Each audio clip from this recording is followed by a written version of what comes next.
Hey there, parents. If you don't want to stick around and watch the whole video, then here's a quick summary of everything we're going to say. This is actually a pretty good kids game, and it's really good in incrementing its difficulty levels by building upon itself and letting your child actually learn how to use a controller and play a game. Hello, everyone.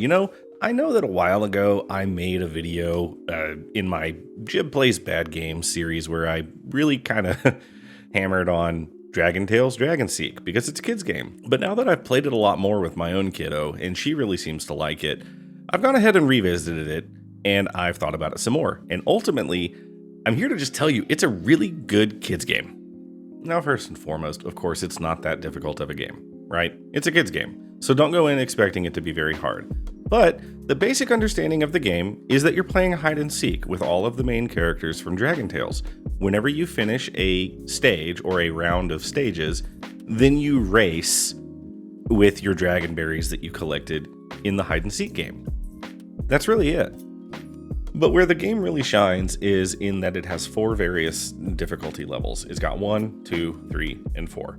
With each higher difficulty, you have to complete more stages in order to finish. So with difficulty 1, it's 1 stage, difficulty 2, it's 2 stages, and then 3, and then 4. There's only 4 stages total. What makes this game so good is that each difficulty adds a layer of control that changes, meaning that your child who's playing the game is going to have to play it differently in order to achieve the same victory. For example, on difficulty level 1, it's designed for very young children. Every button on the direction pad pushes your character in the same direction, and not only that, it automatically moves them to the next thing they can interact with. Every single level loops, meaning that you don't have to worry about the stage ending or your character turning around. They all just loop. Similarly, every action button does the same thing, whether that's the square, the cross, the triangle, or the circle. All of them will do the exact same thing, and they will pop up above your head whenever it's time for you to do one. Difficulty 2. It adds a little bit more control because now you can actually control and stop your character. Whenever you push the direction buttons, it does not just move you all the way to the next interactable object. You can actually stop your character. Now, it still does the same thing in that every direction button moves your character in the same direction, and all the interaction buttons will still do the same actions.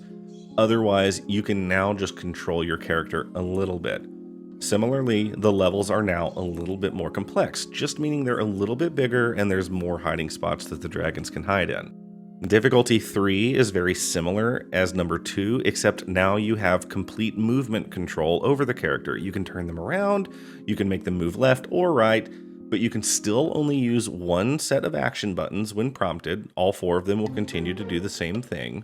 And similarly, again, the levels are now much larger, as you can see here, and therefore there are more places for the dragons to hide. And last we have difficulty 4. This is the hardest difficulty. At this point, you now have complete control of the character. You can move the character in any direction you want. You can jump on command by pressing the X or the square button, and then you can interact with anything that's interactable with the triangle or the circle button. Similarly, there are now interior and exterior parts of the stage. Now this adds a lot more time because you now have the full stage from the exterior perspective and you have the full stage from the interior perspective as well.